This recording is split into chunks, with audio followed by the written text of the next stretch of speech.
Bonjour à toutes et à tous et bienvenue pour cette quatrième table ronde consacrée aux enjeux de l'internationalisation de la formation des enseignants. Donc pour cette quatrième table ronde, nous avons le plaisir et l'honneur d'accueillir trois intervenants de marque. Madame Anne-Sophie Barthez, directrice de la Direction générale de l'enseignement supérieur et de l'insertion professionnelle, DGCIP. Madame Samantha Casbonne, députée de la 5e circonscription des Français établis hors de France, et Monsieur Édouard Geffray, directeur général de l'enseignement scolaire, ministère de l'Éducation nationale, de la jeunesse et des sports. Donc cette table ronde va être structurée autour de 4 grandes questions que mon collègue Mario Cotron va proposer à nos invités. Oui, bonsoir à vous. 4 thématiques. La première, le sens et les enjeux de l'internationalisation de la formation des enseignants, et donc le sens qu'ils trouvent ou que leur donnent nos tutelles, principalement. La seconde thématique, les enjeux de la formation des enseignants dans les établissements français à l'étranger et quelles contributions possibles des INSPE, du réseau des INSPE, que ce soit formation initiale, formation continue, formation de formateurs, etc. Le troisième thème, quelle reconnaissance et quelle valorisation de ces parcours de formation que nous mettons en place pour l'année universitaire nouvelle, et qui vont offrir des mobilités, qui sont construits justement pour promouvoir ces mobilités, et quelle reconnaissance en dehors de la seconde épreuve orale du concours, qu'est-ce qu'on peut imaginer. Mais je sais que la DGRH travaille évidemment à toute cette reconnaissance du métier.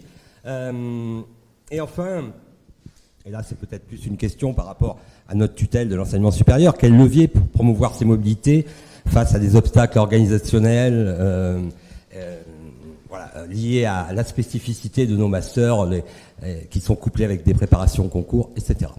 Et le directeur général de l'enseignement scolaire devant nous quitter dans un quart d'heure environ, ma première question, donc le premier thème, quel sens nos tutelles trouvent et comment ils définissent les enjeux de l'internationalisation de la formation des enseignants et des personnels d'éducation. Édouard Geffray. Bonjour à tous. J'espère que vous m'entendez bien.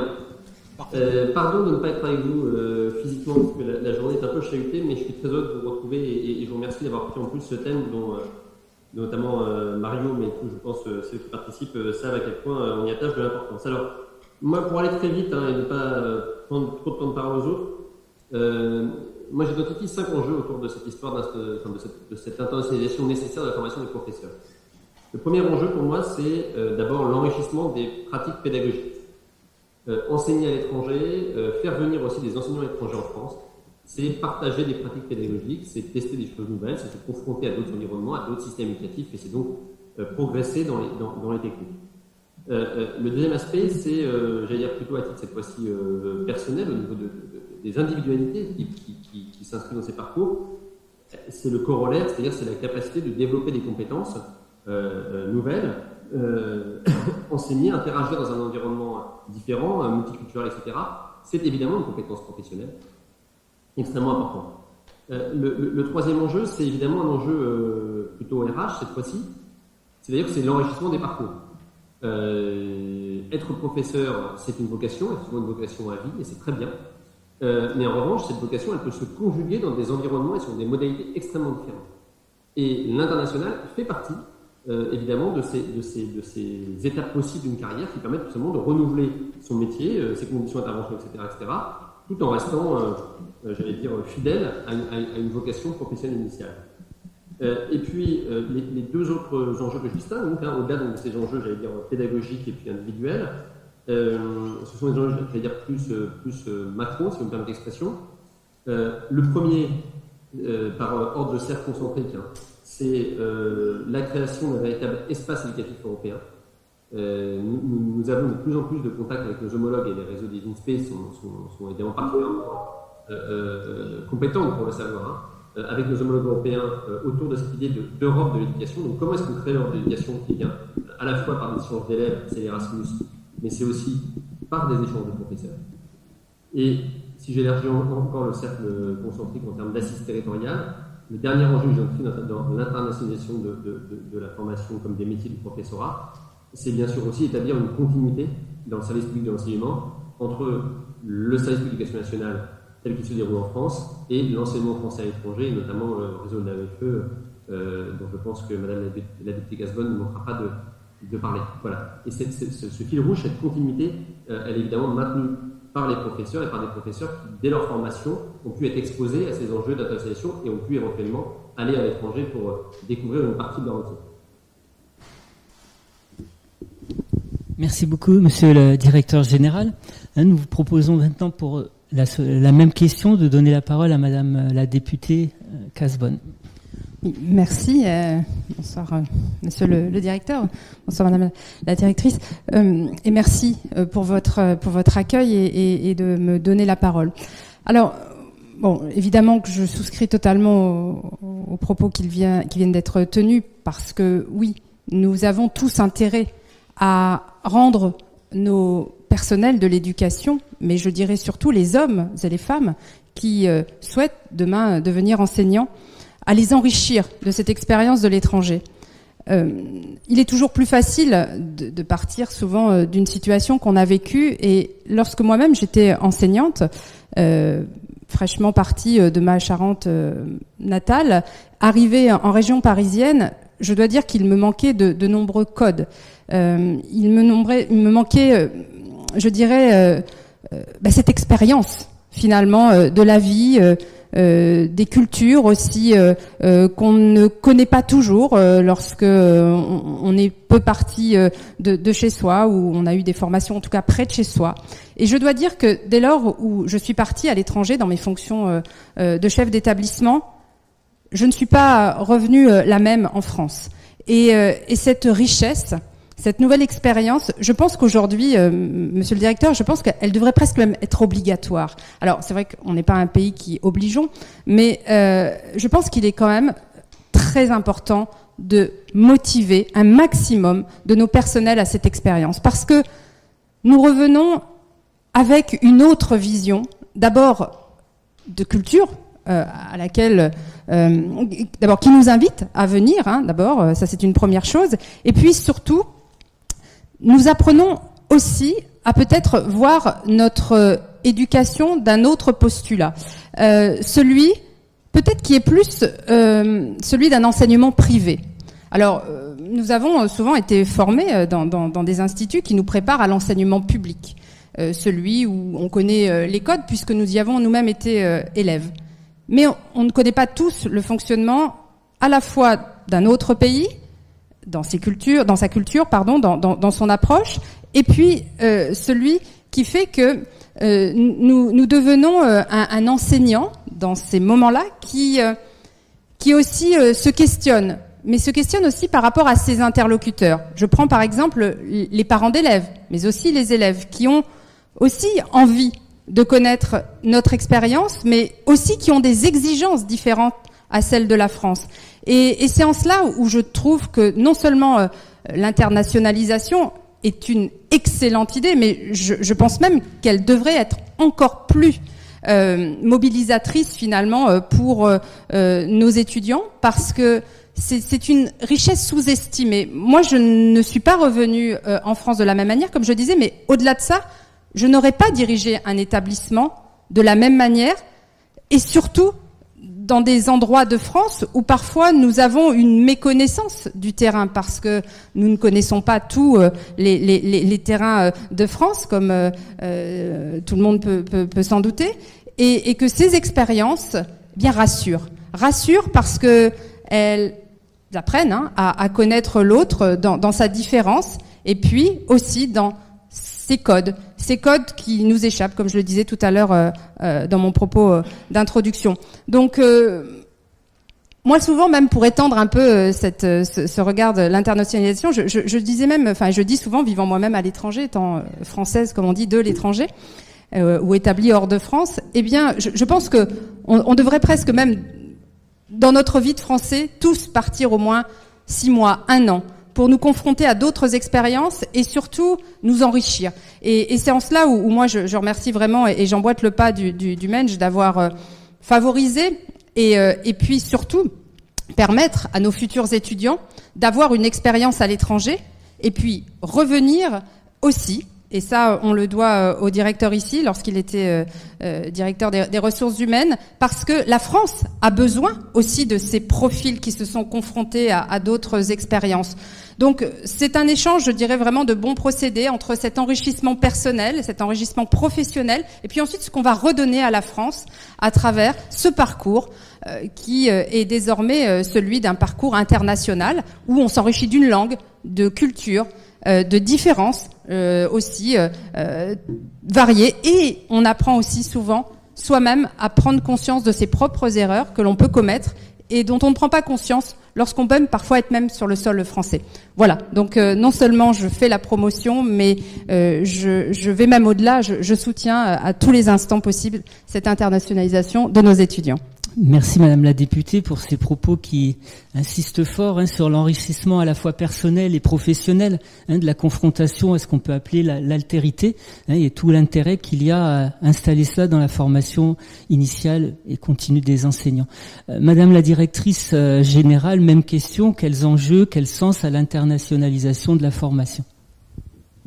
Merci beaucoup, bonjour à tous et ravi d'être à vos côtés, Madame la députée et Monsieur le directeur général. Je partage évidemment tout à fait les propos que vous avez tenus. Je vais dire les choses peut-être un peu différemment, mais c'est pour les dire différemment parce qu'évidemment je reprends tout ce qui a pu être dit. Les enjeux, ils sont nombreux pour nous, des enjeux d'abord nationaux puis européens. Des enjeux nationaux parce qu'il nous paraît important de diffuser le modèle français de formation des enseignants, qui est un modèle original, qui donne une large place à la recherche et qui permet de contribuer finalement à une sorte de diplomatie éducative.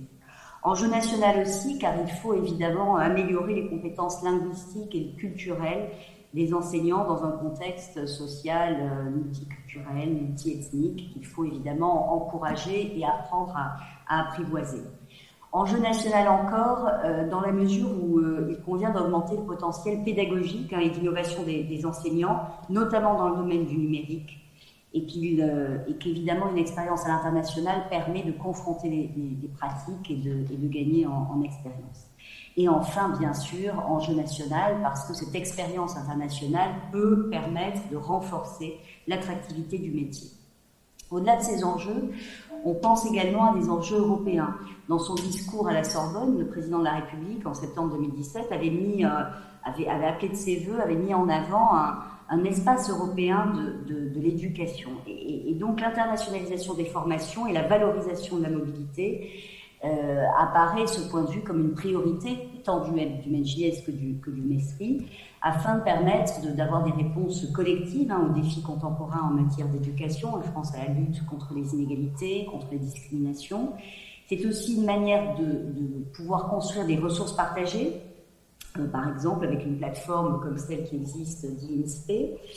C'est également un moyen de déployer la recherche fondamentale comme la recherche appliquée, et donc développer des synergies, des partages d'expériences, etc. Alors comment on s'y prend ? Comment s'y prend-on pour relever ces défis nationaux et européens ? Eh bien peut-être en développant les académies Erasmus+, des enseignants. On a 3 expérimentations pilotes qui ont été lancées en 2021 avec des partenaires allemands, espagnols et irlandais, et qui vont permettre de créer donc des réseaux et des communautés de pratique en formation des enseignants, de tester conjointement des modèles de mobilité qui peuvent évidemment mobilité être physique si j'ose dire, mais également hybride ou complètement virtuelle. Et puis expérimentations qui permettent aussi de développer à partir d'actions conduites autour d'enjeux bilatéraux des consortiums européens plus larges, multilatéraux. Voilà, alors qui peut y participer à ces académies ? Eh bien, les académies des enseignants concernent les secteurs de l'enseignement scolaire, de l'enseignement supérieur, de l'enseignement et de la formation professionnelle. Et quant aux organismes participants, ils peuvent notamment être des établissements de formation des enseignants et des formateurs, des organismes publics, comme des ministères ou des collectivités territoriales et qui sont en charge des politiques éducatives. Peuvent y participer également des organismes publics ou privés qui sont en charge de l'offre de formation des enseignants, mais également des associations d'enseignants ou des professionnels de formation des enseignants. Donc on voit là que l'on dispose déjà d'effets de levier importants qui vont nous permettre de relever ces enjeux, ces défis nationaux et européens qu'on expérimente déjà, et on a finalement assez hâte de pouvoir tirer des leçons de cette expérimentation, de ces expérimentations, pour voir ce qu'il est utile d'essaimer ou peut-être d'arrêter très vite parce que ça ne fonctionne pas. Voilà ce que je souhaitais dire, Mario et chers amis, sur ce premier sujet. Merci à toutes et à tous. Ces consortiums, par rapport donc à des partenariats bilatéraux avec des pays européens, ces consortiums qui mettent à contribution plusieurs instituts, vont certes, c'est une évidence, favoriser la dynamique des mobilités de nos étudiants, hein, des mobilités sortantes, mais aussi des mobilités entrantes. Hein. Le partenariat va dans les deux sens, mais permettre aussi à nos équipes pédagogiques de collaborer, voilà, sur des thématiques particulières qui sont vives dans ces pays comme dans le nôtre, l'égalité filles-garçons, l'inclusion scolaire, etc. Mais je vais revenir vers vous, Madame la députée. Une récente convention cadre, enfin une récente, elle a un an à peu près, cadre entre le réseau des INSPE et l'agence qui coordonne les établissements français à l'étranger, doit permettre aussi de favoriser ces mobilités de nos étudiants dans les nombreux établissements français à l'étranger. Et nous n'avons pas dit avec mon collègue Thierry Philippot, mais vous êtes l'auteur d'une importante étude en 2019 qui faisait un bilan de ces établissements français à l'étranger et fournissait pas mal de pistes suite aux propos du président de la République de doubler en 2030 le nombre d'élèves dans ces établissements, pas mal de pistes relatives à la formation, au recrutement des enseignants, à la difficulté de recruter un nombre suffisant d'enseignants, à la formation nécessaire de ces enseignants, et particulièrement des recrutés locaux, etc. Est-ce que vous pourriez nous en dire un peu plus sur la spécificité de ces établissements et quelles contributions ces établissements pourraient solliciter des INSPE du réseau? Merci pour cette question qui est vaste. Alors, je vais essayer de contenir mon propos en un temps assez court, puisque je crois que Monsieur le directeur va partir bientôt. D'ailleurs, je veux bien lui céder la parole, s'il souhaite prendre la parole avant moi, de peur de ne pas maîtriser tout à fait le temps dans mon propre propos. Je vous le propose, Monsieur le directeur. Non, mais à vrai dire, je suis obligé de vous quitter parce que j'ai rendez-vous avec mon ministre dans exactement 2 minutes. Donc, voilà. Pardon d'avoir été aussi brièvement avec vous. Je tenais vraiment parce que vous êtes l'importance que j'attache et aux INSPE et au sujet, mais je m'éclipse très volontiers devant vous, Madame la députée. Que vous saluerez pour moi, Monsieur le ministre. Bien, alors, donc je reprends la parole. Donc, pour vous dire que, oui, évidemment, cette collaboration est indispensable. Sans la coopération avec les INSPE, demain, ce modèle aura énormément de mal à assurer à la fois son défi à venir, c'est-à-dire le développement du réseau, mais à la fois à maintenir la qualité de ce réseau. Je pense qu'il faut être tout à fait objectif sur ce que nous vivons aujourd'hui dans l'enseignement français à l'étranger. Nous vivons, il faut le reconnaître, la même crise de vocation qu'en France. Donc, par définition, il nous faut capter de nouveaux publics. Alors, nous avons aussi cette chance à l'étranger, et vous le disiez tout à l'heure, à travers nos contrats locaux, d'avoir des personnels extrêmement brillants, formés localement. Vraiment, enfin, moi je l'ai vécu lorsque j'étais proviseur, que ce soit au Maroc ou en Espagne, avec des personnels brillantissimes, mais qui avaient malheureusement pour eux la faiblesse de ne pas être titulaires français. Et pourquoi je dis la faiblesse ? Parce que vous savez comment fonctionne notre maison, un peu de l'éducation nationale, on aime souvent à hiérarchiser et à mettre un peu des étiquettes les uns sur les autres. Et malheureusement, beaucoup de nos personnels, qu'ils soient actuellement dans le réseau, ou parfois souhaitent y rentrer, sentent une forme de peut-être pression face à ce manque de reconnaissance française dans leur diplomation, alors qu'ils sont par ailleurs brillants. Hein. Et j'en connais des nombreux qui font vivre, en plus bien sûr des personnels titulaires, hein, qui heureusement sont là aussi, mais apportent une plus-value. Sauf, il leur manque souvent quelque chose, c'est cette pédagogie française. Les connaissances, ils les ont. Mais l'approche à la française que viennent rechercher nos familles, parce que c'est ça qu'elles viennent chercher. Elles viennent chercher un bout de France lorsqu'elles ne sont pas françaises elles-mêmes. Elles viennent chercher notre modèle d'éducation. Eh bien, ces familles, elles veulent aussi retrouver dans le modèle pédagogique qui est enseigné, eh bien, on va dire cet enrichissement à la française, cette éducation française. Et c'est là où vous avez non seulement un défi à relever à nos côtés, parce que vous êtes aujourd'hui ceux qui pouvaient non seulement former ces personnels de droit local, puisque déjà certaines ISP travaillent en proximité avec l'enseignement français à l'étranger, mais en plus, demain, peut-être même enrichir la France par ses profils, dès lors où ils sont en Europe, puisqu'on peut aussi devenir titulaire dès lors où l'on est européen, comme nous le savons tous. Eh bien, je pense que non seulement votre coopération aux côtés de l'enseignement français à l'étranger est indispensable, mais il est, je dirais même, quasi non négociable pour l'avenir, puisque vous parliez de conventions, on négocie des conventions. Moi, je pense que demain, tous les établissements français à l'étranger, par le biais des futurs instituts que l'enseignement français à l'étranger veut lui-même déployer, eh bien, devront permettre ces formations à la fois de nos contrats locaux, mais aussi de nos personnels titulaires français, parce que vous avez aussi un enrichissement, alors peut-être a posteriori, mais à apporter aussi à nos personnels français qui... Il y a une différence à enseigner en France ou à l'étranger. Nous n'avons pas le même public. Il faut aussi se préparer à venir. Il y a des greffes qui ne prennent pas. Des professeurs brillants qui viennent à l'étranger, moi j'en ai vu dans ma carrière, et qui ne se font pas, qui ne s'acclimatent pas, ils n'ont pas compris les enjeux de l'enseignement français à l'étranger, et c'est malheureusement par manque d'anticipation de notre part, par manque de préparation, parce que, bon, c'est vrai que parfois des pays attirent. Comme ça, on les voit sur une carte, on se dit, bah tiens, je partirai bien quelques années ou quelques mois pour cette expérience. Mais attention, l'expérience de l'étranger se prépare, s'accompagne. D'ailleurs, vous faisiez référence tout à l'heure gentiment à mon rapport, c'est quelque chose que j'ai préconisé, parce que il y a des personnels qui reviennent parfois aussi. Alors, pour certains, ils s'y installent, ils y font leur vie, donc tout va bien, et je dirais c'est 80% d'entre eux. Mais vous avez parfois des personnels pour qui ça prend moins bien, parce que les parents, oui, il faut le savoir aussi, sont très exigeants dans ce réseau, c'est normal.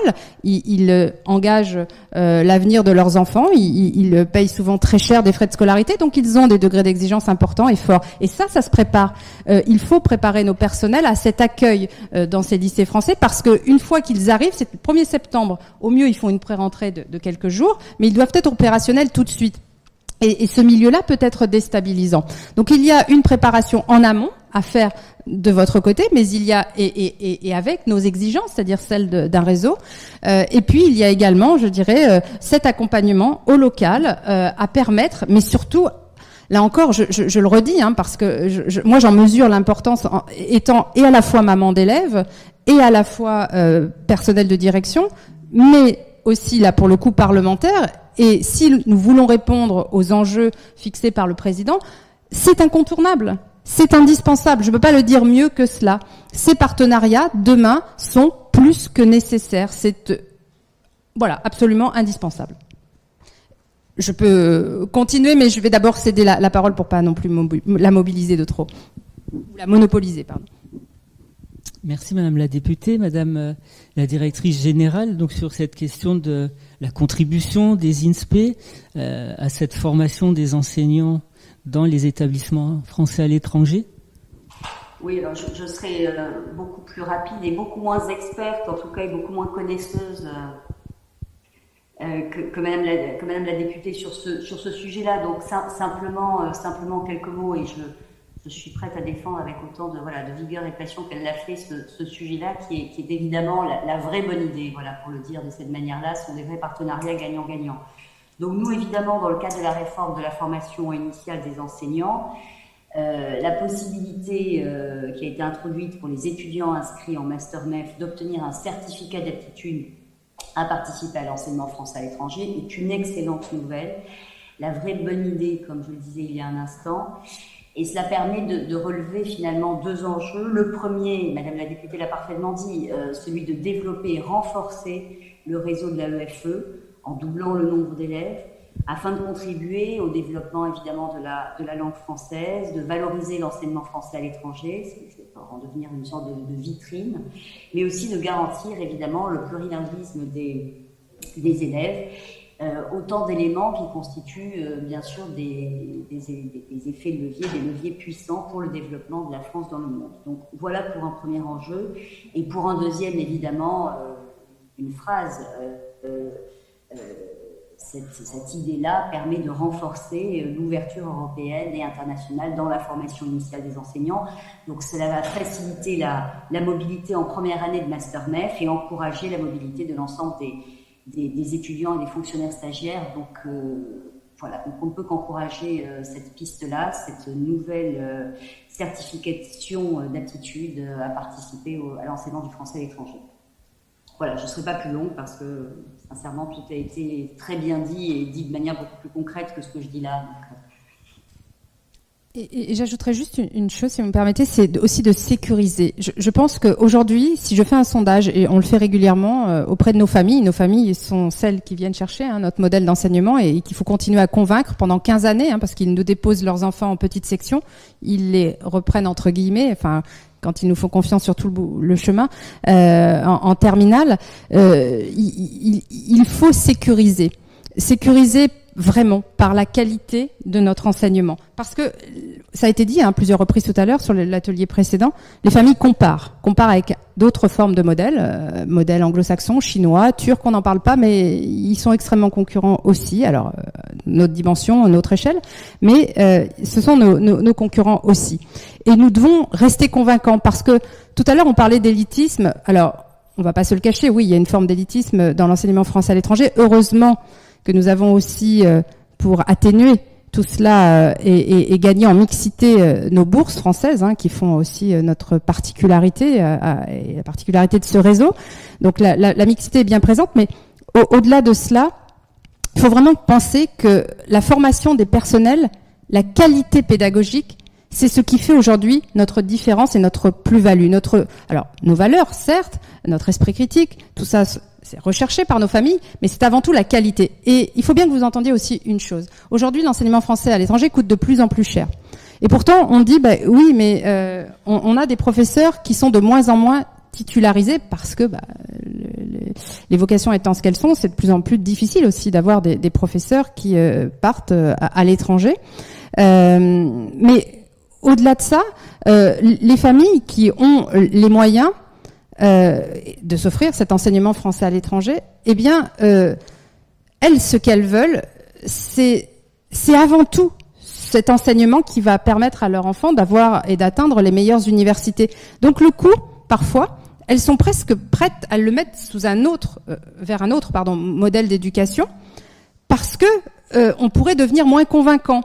Nous sommes le modèle français, le meilleur rapport, ce qu'on appelle qualité-prix. C'est un petit peu un lieu commun comme présentation, mais c'est comme ça qu'on est reconnu. Mais attention, si nous baissons en gamme, si nous n'offrons plus ce service alors que les coûts continuent d'augmenter, eh bien forcément, nous verrons partir des familles vers d'autres modèles. Et je le redis, c'est là où la place des INSPE, leur expérience, leur certification. Je connais certains d'entre vous ici et j'ai vu des personnels que je connais personnellement, là pour le coup, et que je côtoie régulièrement, changer complètement d'attitude dans leur approche et aussi dans leur fierté, dans leur aussi rapport avec les familles, leur assurance, dès lors où elles sont rentrées dans une démarche de certification. Alors ça prend la forme d'un DU, mais quelle fierté pour des contrats locaux, qui sont parfois d'ailleurs fort diplômés, par ailleurs dans leur pays, mais d'avoir cette reconnaissance de la France. Vous pouvez pas savoir ce que ça leur apporte. Moi je les vois, je les connais, c'est personnel, et ils enseignent même à mes enfants. Eh bien, je peux vous dire que pour eux, c'est fondamental. Vous jouez un rôle sécurisant, parce que du coup, ils peuvent se confronter à ces personnels titulaires. Vous les avez reconnus. Non seulement ils peuvent se confronter au sens où gagner en respectabilité, mais aussi vis-à-vis des familles, gagner en confiance. Donc vous jouez, sans vous en apercevoir peut-être, ou sans qu'on vous témoigne cette reconnaissance, un rôle fondamental. Vraiment. Et c'est pas de la flagornerie. Et si je viens et si je fais le déplacement, c'est vraiment pour vous le témoigner, parce que c'est une réalité et c'est indispensable pour l'avenir de ce réseau, pour qu'il continue à gagner vraiment à la fois reconnaissance, en valeur ajoutée et en crédibilité et réputation. Et Madame la députée, votre précédente venue, où vous étiez restée toute une demi-journée avec les référents en relations internationales à l'ESP de Paris à l'époque, à Molitor, nous avait convaincus de tout l'apport d'une certification à l'aptitude au professorat dans les établissements français et étrangers. Et suite à votre venue, très rapidement, les expérimentations ont été initiées. Cette recherche de qualité, on a des exemples de partenariats déjà implantés. Par exemple, avec au niveau de la Tunisie, il y a une diplomation, une master premier degré fournie à ces enseignants locaux, enseignants d'origine tunisienne, de grande, comme vous le disiez, de grande qualité, de maîtrise des connaissances, mais pas d'aptitude forcément à transmettre. Et il y a dans les tuyaux, dirais-je, quelque chose de comparable par rapport aux enseignants du second degré, où là le réseau, on se met à plusieurs INSPE, où on va de façon hybride associer un diplôme d'université et une seconde année de master, des masters à construire globalement à distance avec des temps de regroupement. Et là, ça concerne des collègues ayant vocation à enseigner dans le second degré. Mais vous avez raison, oui, notre rôle est important et on en a conscience. Mais c'est aussi une opportunité parce que, et ça a été dit plusieurs fois ce matin par un collègue dans la première table ronde, le fait de dispenser des cours comme ça à d'autres étudiants ou de faire de la formation de formateurs avec un partenariat à l'étranger fait que nos propres collègues, nos propres forces n'enseignent plus pareil, réfléchissent sur leurs pratiques, s'approprient différemment ce qui leur paraissait des choses bien établies, etc., etc. Donc voilà, c'est un apport, on le souhaite, pour les partenaires étrangers, mais c'est non négligeable l'apport que l'on ressent, et nos étudiants dans la formation par incidence. Si je peux me permettre, Philippe, je voulais poser une question à notre directrice générale en charge de l'enseignement supérieur. On sait que voilà, la situation sanitaire depuis 15 mois a fortement affecté les mobilités de nos étudiants à l'INSPE comme ailleurs, bien évidemment dans les enseignements supérieurs, a empêché ces déplacements. En même temps, nous avons été obligés de mettre en place la continuité pédagogique. Alors, c'est vrai que premier confinement, mi-mars, on a fait ce qu'on a pu à l'année scolaire. Voilà, il restait 2 mois. Voilà, on n'était pas encore forcément très bien armés. Et puis, on avait anticipé parce que la seconde période pandémique, on pensait qu'elle pouvait être arrivée. Et donc, on avait déjà préparé nos interventions pour septembre 2021 à distance. Et donc, je dis pas que nous sommes chacune et chacun devenus de merveilleux enseignants à distance. Mais quand même, on est monté pas mal en compétences. Et je me dis que cette situation, pendant 15 mois très défavorable à l'international, finalement, on va pouvoir utiliser ces compétences-là pour mieux accompagner nos étudiants. Parfois, on hésitait à leur donner une mobilité internationale parce qu'on disait « ouais, mais là, tu vas rater 8 jours d'enseignement, ça me semble indispensable. Là, on va préparer telle épreuve du concours. Oui, aller à l'étranger, etc. Mais maintenant, on sait faire, on sait enseigner à distance, on sait aussi accompagner. On l'a fait avec nos stagiaires, qui sont dans des établissements ou écoles françaises. Et donc, je me dis, ces 15 mois d'arrêt là, je pense que ça risque, j'en suis persuadé moi, d'être plutôt très bénéfique pour les mobilités à l'international, les mobilités réelles, même si on peut trouver d'autres formats de mobilité. Qu'en pensez-vous, Madame la directrice ?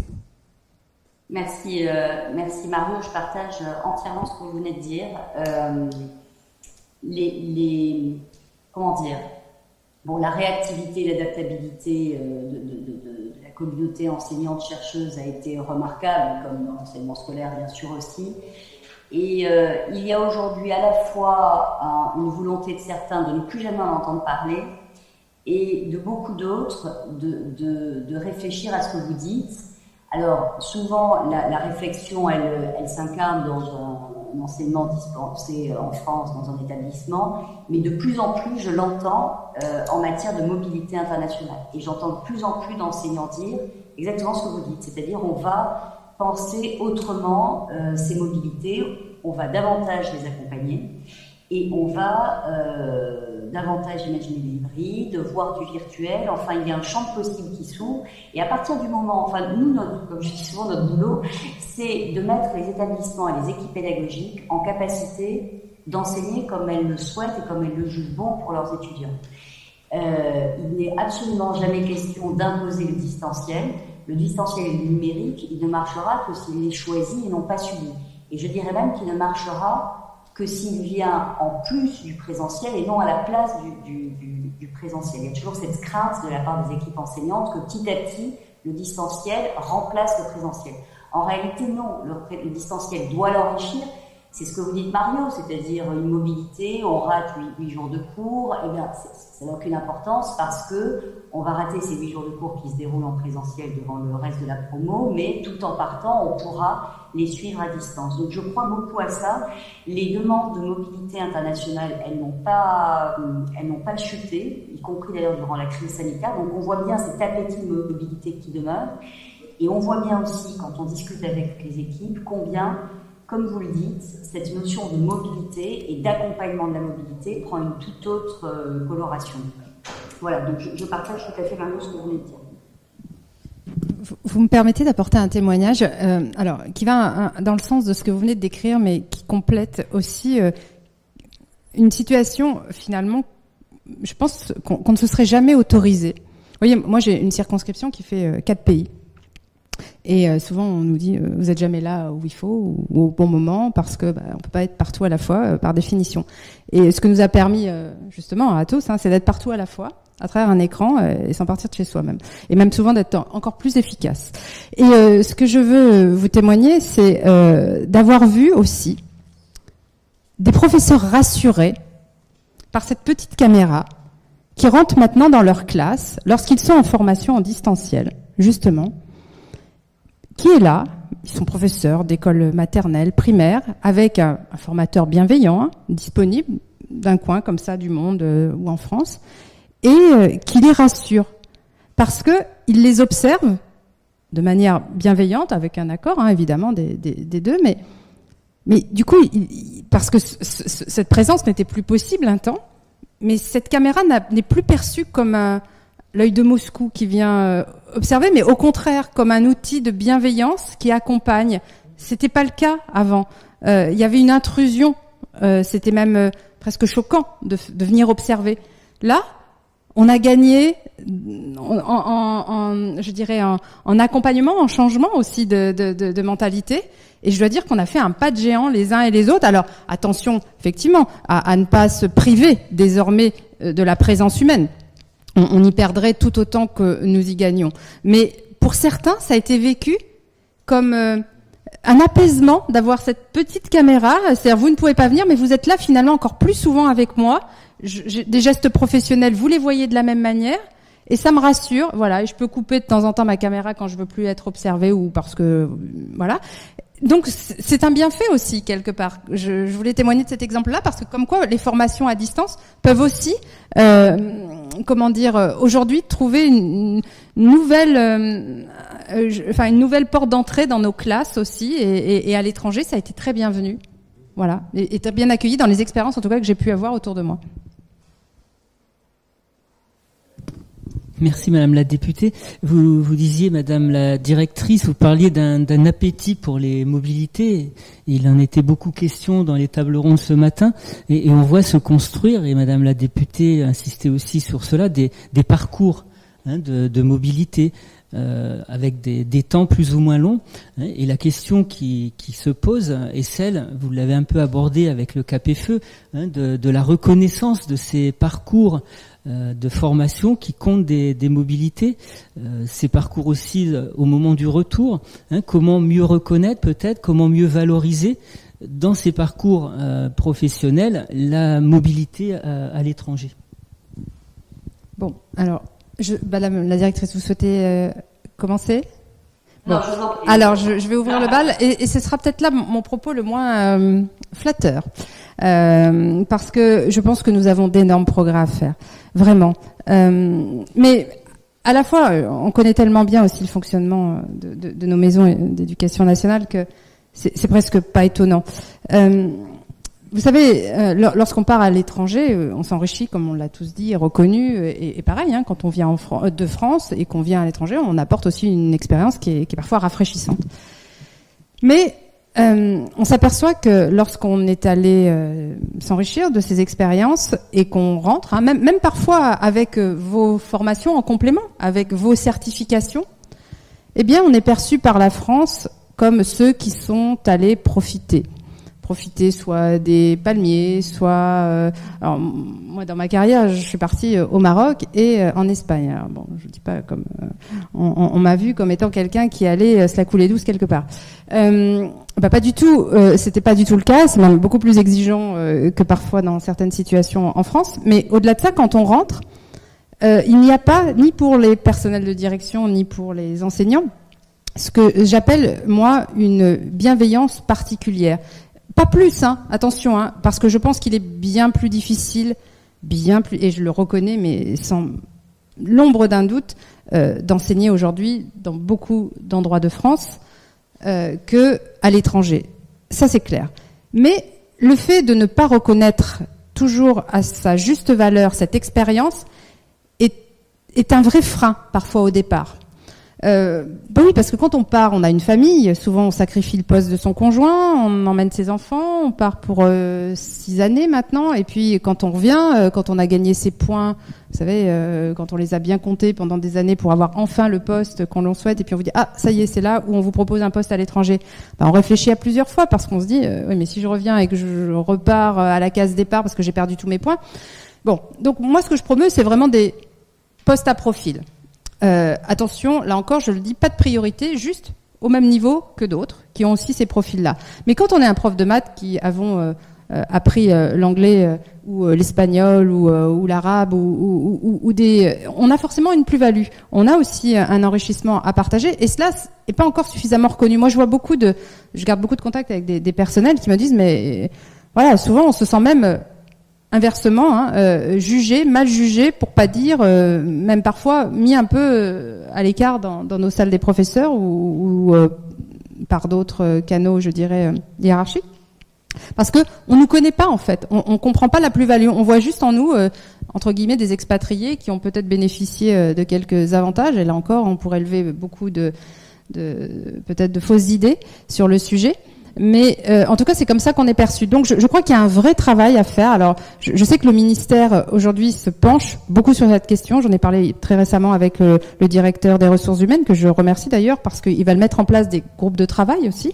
C'est important. C'est important parce que il y a un véritable enjeu. Vous parliez d'enjeu tout à l'heure d'internationalisation, mais l'enjeu du retour, si on part pas, on reviendra pas par définition. Et il faut donc savoir dans quelles conditions on va revenir et dans quelles bonnes conditions on va revenir. Sans cela, forcément, ça fait perdre aussi de très bons profils. Parce que qu'est-ce qu'on veut? Que des jeunes ou que des gens qui n'ont plus charge de famille. Non, on veut aussi ces personnels qui représentent aujourd'hui voilà la carte plurielle des profils d'enseignants. Mais on risque d'exclure un certain nombre parce que le retour est fondamental. Le retour doit être accompagné. Moi, je souhaitais que les DAREC prennent en charge ce sujet pour pouvoir profiler, mais je sais aussi parfois que les syndicats refusent les postes à profil au retour, mais en France, c'est-à-dire au prétexte de dire, oui, mais quand on a passé 5 ans dans une zone sensible en France, on n'est pas moins méritant qu'un professeur qui arrive. Clairement, je ne remets pas ça en question. Je dis juste, au moins à traitement égal, c'est-à-dire s'il y a un poste à profil, que les deux puissent y avoir accès. Voilà. Donc tout ça pour dire que je sais que le sujet est traité actuellement. Je souhaiterais qu'il le soit peut-être encore plus activement parce que nous risquons de perdre certaines vocations et ce serait bien dommage. Voilà.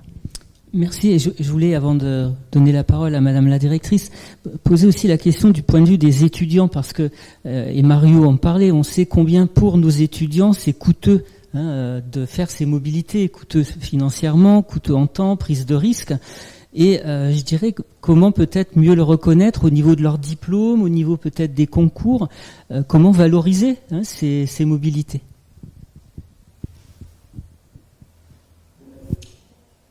Bien. Alors merci pour cette importante et cruciale question parce que si j'ose dire, si on se rate là-dessus sur le sujet de la valorisation de ces parcours-là, la bonne idée de départ va rapidement tourner court. Alors je serai rapide, là je dois vraiment quitter dans pas longtemps désormais. Nous on a réfléchi en tout cas à plusieurs pistes d'exploration pour valoriser les compétences qui sont acquises lors de ces mobilités à l'international et qui pourraient donc constituer des enjeux en termes d'attractivité d'abord et puis de valorisation dans la progression de carrière. Alors parmi les pistes d'exploration, il y a d'abord un accompagnement des personnels qui est important. Depuis 2019, dans le cadre d'une transformation en profondeur de la GRH du MEN au départ, MEN-JS aujourd'hui, il y a un accompagnement personnalisé des personnels qui est mis en place sous la forme d'une GRH de proximité afin de mobiliser tout l'écosystème RH autour des personnels, de leur parcours. Et c'est l'ensemble des cadres acteurs RH qui doivent participer à la prise en charge du conseil, du repérage des compétences, des talents et puis de leur valorisation. Deuxième piste, mettre en place, et c'est important, une politique de vivier. Il faut mettre en place un vivier, il faut constituer un vivier qui s'appuie sur une hypothèse de travail partagée par l'ensemble des personnels RH de l'académie et des cadres en charge de constituer et de faire vivre ce vivier en s'attachant aussi bien aux entrées qu'aux sorties. Et c'est ainsi que peut se constituer finalement une organisation véritablement systémique entre le local, l'académique et le national. Autre piste encore à creuser, c'est un faisceau de pistes et il faut tout embrasser, il y a l'importance d'une clarification du circuit d'information. Un dispositif n'est efficace que s'il est connu des intéressés et donc il faut mettre en place évidemment un plan de communication. Autre piste encore, parvenir à repérer et à partager les compétences, partager un descripteur de compétences, donc un travail de repérage des compétences à valoriser dans un parcours. Eh bien, ce travail-là est d'autant plus efficace et d'autant plus facile à mettre en place que ces compétences ne sont pas trop nombreuses, qu'elles sont lisibles, que chacun les comprend et qu'elles soient suffisamment transversales finalement pour être déployées dans des contextes professionnels divers. On peut également s'appuyer sur des outils de méthodologie afin d'apporter un accompagnement personnalisé qui permet d'identifier les talents de façon harmonisée dans les académies. On peut par exemple recourir à des modèles de protocole checklist dont on peut s'inspirer pour constituer le vivier. Et puis, peut-être enfin, je ne vais pas tout citer, mais faire monter en compétence une équipe pédagogique et éducative avec des dispositifs comme Émile, que vous connaissez bien sûr, qui peut permettre, à partir d'une expérience individuelle, de bénéficier à l'ensemble de l'équipe pédagogique et donc d'essaimer auprès d'équipes pédagogiques et éducatives autres qui pourront donc par capillarité s'en inspirer et puis essaimer cela. Et enfin peut-être fournir bien sûr une reconnaissance institutionnelle, valoriser les compétences afin valoriser les compétences en s'appuyant, sur des justifications d'acquisition des compétences avec des certificats d'aptitude à participer à l'enseignement français à l'étranger, qui est proposé dans des INSP ou DNL, qui est proposé également dans les plans académiques de formation.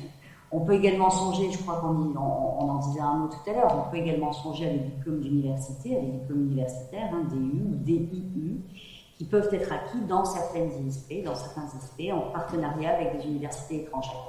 Voilà, donc je donne quelques pistes comme ça, assez éparses et assez multiples, mais je crois qu'il faut faire feu de tout bois dans ce domaine comme dans d'autres, et que, on a un alignement planète politique, on a un alignement planète dans le mode de fonctionnement, entre toutes les directions générales concernées, la présence d'Édouard Geffray en témoignait tout à l'heure, donc je crois qu'il faut en profiter, qu'il faut se saisir de tous ces outils afin de valoriser ces expériences et ces parcours professionnels particuliers.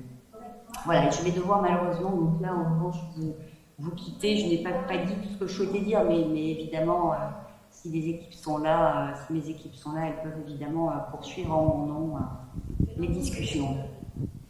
Merci beaucoup, Madame la directrice.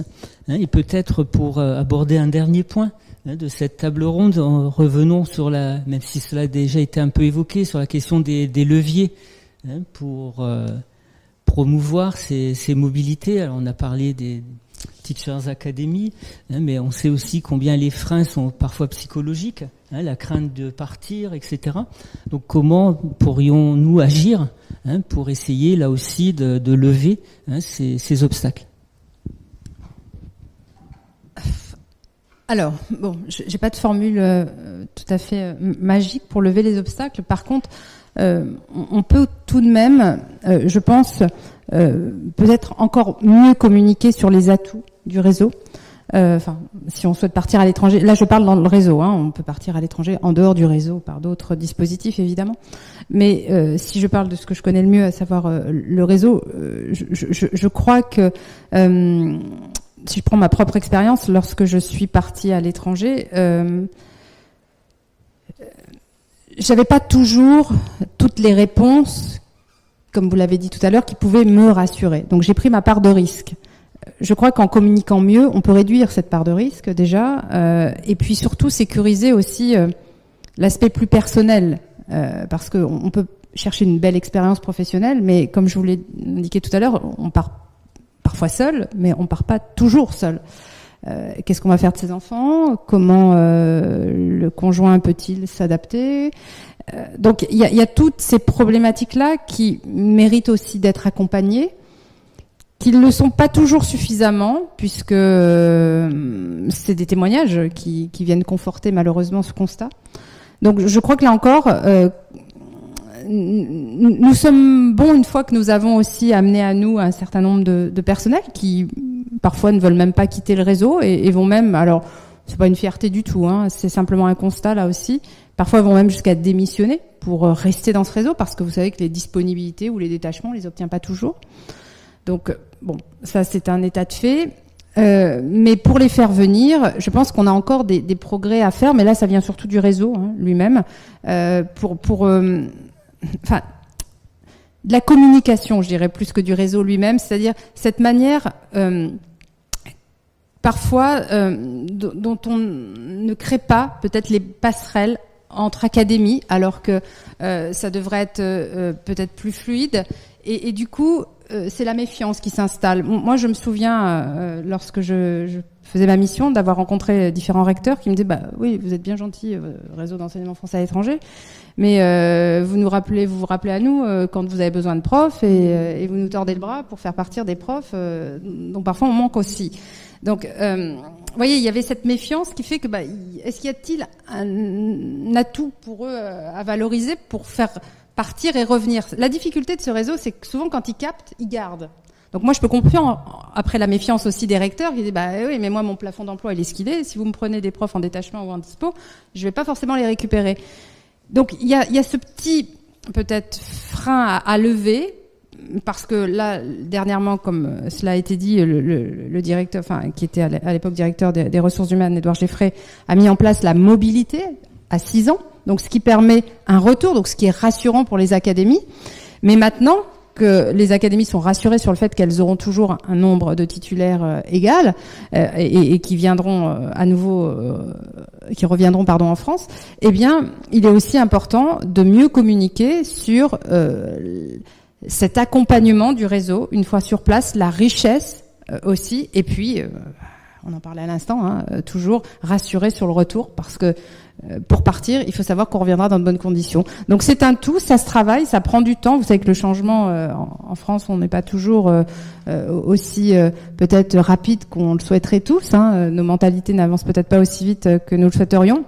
Mais ça a quand même pris une bonne, une bonne évolution dernièrement. Moi, je m'aperçois quand même que on sait de mieux en mieux communiquer. On s'adapte aujourd'hui aussi au profil de nos nouveaux étudiants ou qui souhaitent venir faire leur formation aussi sous forme de stage à l'étranger. On les accueille de mieux en mieux. On met des moyens de plus en plus importants. Bon, maintenant, si le partenariat avec les INSPE vient les sécuriser aussi dans leur diplomation, on leur valide une DNL à distance, ils reviennent, ils peuvent le mettre sur leur CV dès lors où ils reviennent en France. Cette DNL qu'on a renforcée, je dirais, à l'étranger, tout ça viendra, je dirais, peut-être porter au crédit de l'enseignement français à l'étranger, de cette expérience valorisante, un certain nombre de points qui feront que la mobilité sera peut-être beaucoup plus facile et deviendra beaucoup plus évidente pour tous. Et je le redis, surtout, il faut vanter dès que vous pouvez, les uns les autres, je dirais cet apport, parce que pour connaître beaucoup d'enseignants, une fois qu'ils sont passés à l'étranger dans un établissement ou dans un établissement français ou dans un établissement local, eh bien ils ne reviennent pas pareil et ils ne voient plus leur métier non plus de la même manière en France. Voilà. On peut ajouter d'ailleurs la passation du CAFA, la certification pour devenir formateur académique, qui est quelque chose de nouveau et qui montre un réel engagement institutionnel. Et c'est vrai que nous, au niveau des INSPE, on peut donner appétence à nos étudiants, voilà, pour enseigner à l'étranger, partager, parce que quand même, quel que soit l'enseignant dans quelque pays que ce soit, on a tous la même mission quand même. Construire le futur citoyen, un citoyen émancipé, etc.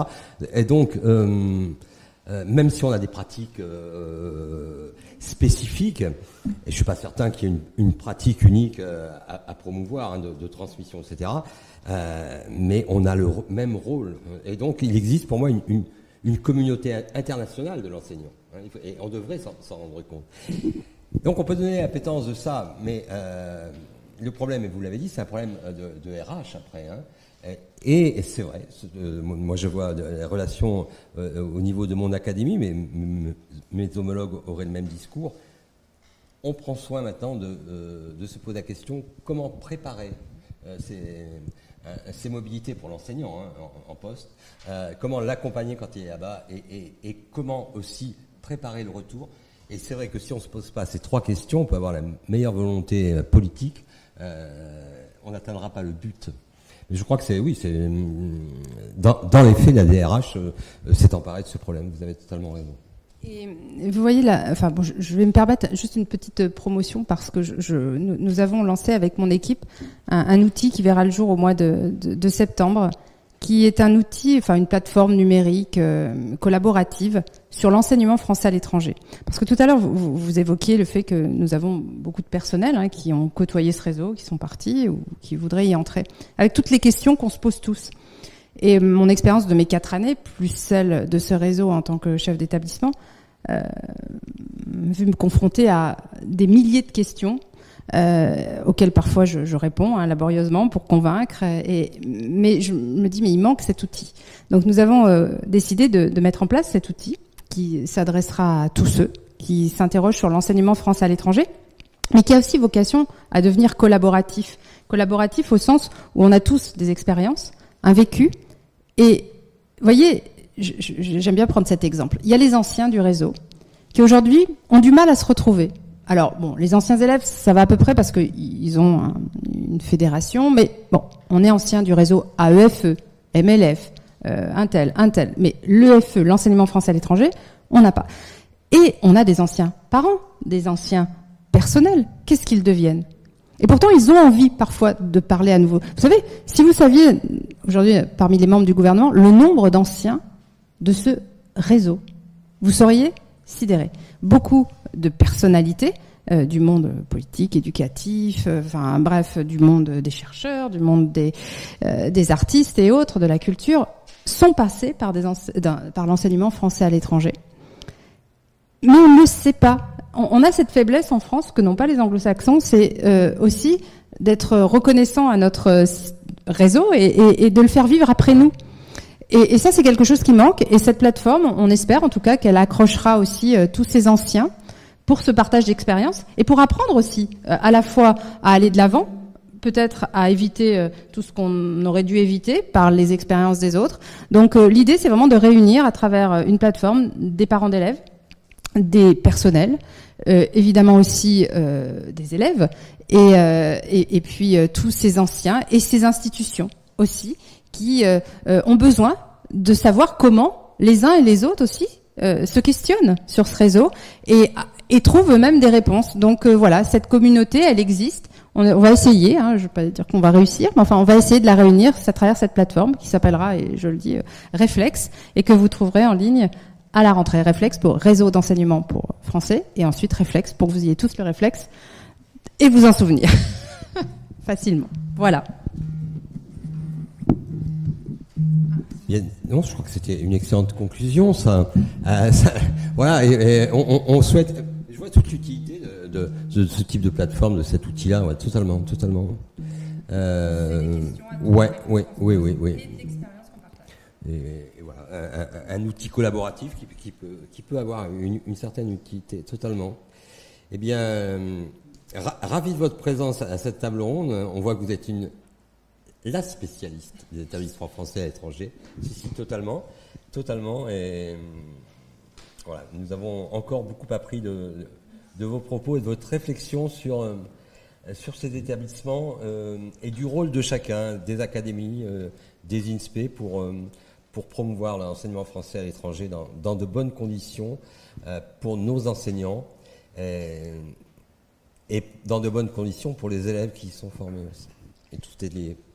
Et sachez que c'est toujours un plaisir de venir vous rejoindre où que vous soyez, et vous me trouverez toujours à vos côtés parce que je le redis sans flagornerie, vous nous êtes indispensables, et là c'est surtout la maman qui parle. Merci beaucoup, Madame la députée.